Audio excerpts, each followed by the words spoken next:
प्रणाम आपको। गुरुदेव, यहाँ पे एक साधक का प्रश्न है, आप ही के लिए पूछा है कि गुरुदेव आप सबसे ज़्यादा प्रेम किसे करते हैं? आप ये हमें बताएं। प्रणाम आप सभी को। प्रश्न तो बहुत अच्छा है कि गुरुदेव आप सबसे ज्यादा प्रेम किसको करते हैं, मगर उत्तर भी जो है बहुत आसान है। ये निर्भर करता है कि तुम समझ पाओ या ना समझ पाओ। क्योंकि जब हम पूछते हैं कि आप प्रेम सबसे ज्यादा किससे करते हैं, तो पहली बात तो प्रेम तुलना में होता नहीं। हम प्रेम की तुलना किसी भी चीज से नहीं कर सकते। अब मैं प्रेम सबसे ज्यादा किसे करता हूं ये बताऊं तो इससे पहले कुछ बातों को समझ लें, ताकि आपको समझ आ पाए। क्योंकि जब गुरु बोलता है तो वो बोलता बहुत ऊंचाई से, और साधक सुनता है तो वो सुनता पाताल की गहराइयों से। तब तक वो चीज आते आते आते आते बदल जाती है, और फिर साधक सुनता भी नहीं। साधक पहले खोपड़ी से उसे तोलता है, तुलना करता है। क्या है? अहंकार के पक्ष में है तो ठीक।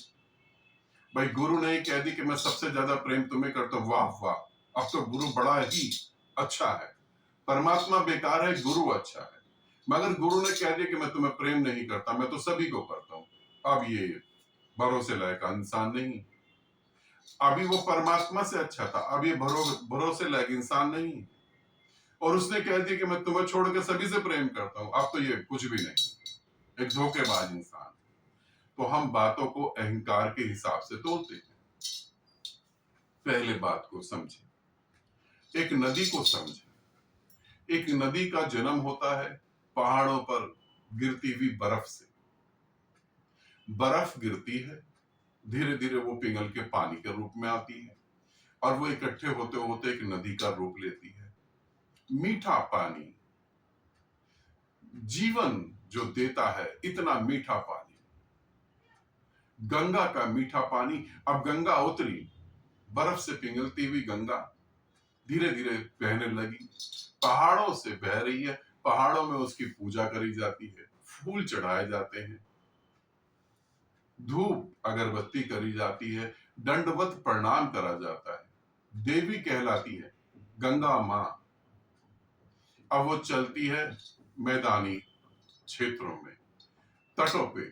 ऋषिकेश में उसकी पूजा होती है, हरिद्वार में उसकी पूजा होती है, बनारस में जिस जगह को छू के जाती है वो जगहें पवित्र हो जाती है।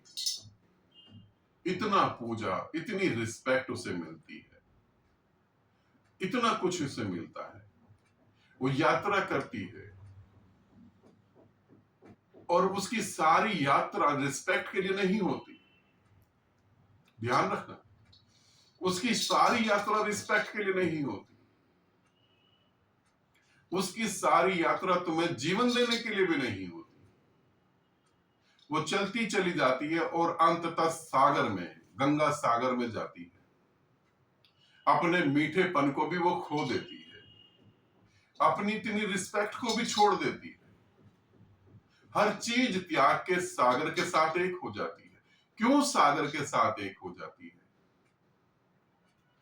ऐसा क्या है उस सागर में? वो तो खारा है, उसका पानी कोई नहीं पी सकता, उसके पानी से किसी चीज का निर्माण नहीं हो सकता। फिर क्यों उसमें समा जाती है, उस खारे में, अपने सब कुछ त्याग कर?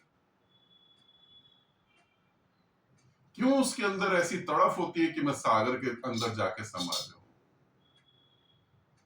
क्योंकि गंगा सागर को पुकारती है, मगर सागर कभी गंगा को नहीं पुकारता, ध्यान रखना।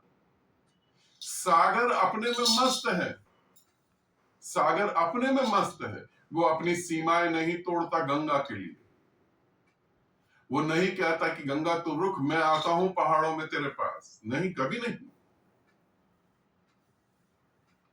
और गंगा पुकारती है पागलों की तरह, तड़पती है और पहुंच जाती है। गंगा क्यों पुकारती है? क्योंकि सागर से ही गंगा का जन्म हुआ।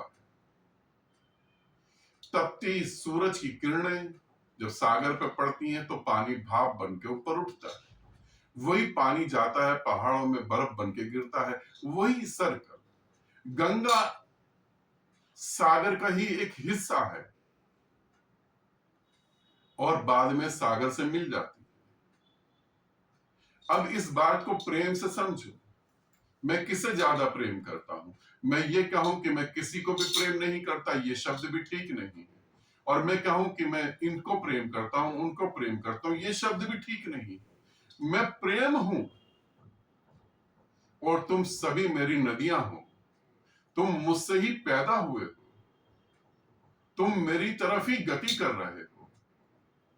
आज नहीं, कल, कल नहीं, किसी और सदी में, किसी और सदी में नहीं तो उससे भी आगे तुम्हें मेरे में ही समाना है, क्योंकि जन्म तुम्हारा मुझसे हुआ है, तुम्हारा निर्माण मुझसे हुआ है। मैं बस प्रेम हूं, शुद्ध प्रेम, और मुझसे निकलते हुए तुम गए हो और वापस मुझ में ही आ जाओगे। तो मैं किससे प्रेम करता हूं? उसका उत्तर तो इस तरीके से दे सकता हूं, या उसका उत्तर तुम्हें मौन में दे सकता हूं। मौन समझना थोड़ा कठिन है। मैं किससे प्रेम करता हूं? मैं बस प्रेम हूं, करता वर्ता कुछ नहीं, न किसी से नफरत, न किसी से प्रेम, कुछ नहीं। मैं हूं बस।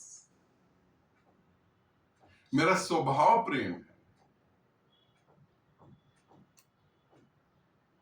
और जिस दिन तुम मेरे में समा जाओगे, उस दिन तुम इन शब्दों को जान पाओगे कि मैं तुम्हें क्या कर रहा हूं। अभी तो तुम तुलना ही करोगे। उस दिन तुम समझ पाओगे, उससे पहले नहीं समझ पाओगे।